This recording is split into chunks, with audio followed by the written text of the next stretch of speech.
Welcome back. Secretary of State Marco Rubio met today with the president of the UAE in the Mideast. Rubio posting this picture on X saying they talked about the deal with Iran, traffic in the Strait of Hormuz, and regional stability as new strains are now emerging during these negotiations. Let's bring in retired U.S. Marine Corps Colonel Mike Jernigan. He is the former lead strategist for U.S. PACOM. Colonel, take a listen to Secretary Rubio today asked this question he has asked many times now about whether Iran's new top-tier leadership is all on the same page in these negotiations. Well, I'm not going to comment on their internal structures and whether they're unified or not unified because it doesn't matter. What matters is what they do or they don't do. They either do the things they claim and agreed to do or they don't. Is that so? Meaning, you know, the internal military structure of the IRGC. Do they need to be aligned, or it doesn't matter?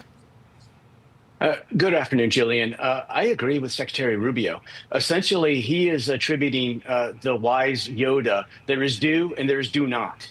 And the Iranians have a chance to do, and they've had 47 years of do not. And right now, the President Trump has extended trust by allowing these negotiations to go on. And so we're giving them the opportunity to step away from their nuclear aspirations. Let's see what they do with that. Do you think there is reason right now to be hopeful that the regime will change, and after essentially 2 decades of doing a bait and switch with nuclear inspections, follow through on the commitment in this MOU? You know, I spent 30 years in the Marine Corps. I am always hopeful. And any conversation that leads to a stop in fighting, whether it's temporary or permanent, is helpful. I remain trust but verify, as President Reagan used to say. The president is giving the Iranians an opportunity to negotiate in good faith and to do some things to step away from it. It's going to be really hard. We just need to wait and see. And I remain optimistic. I remain hopeful, but not optimistic. Okay, so looking ahead, we're a week into the 60-day period now that re-triggered diplomatic negotiations on the nuclear issue in particular. What does a best-case scenario look like, in your opinion, 5 weeks from now? I think the best case scenario looks like your previous question, that I think this is giving the Iranians an opportunity to reorganize their leadership and make sure that they are on the same page and that they have an outward-facing country voice and an inward-facing country voice.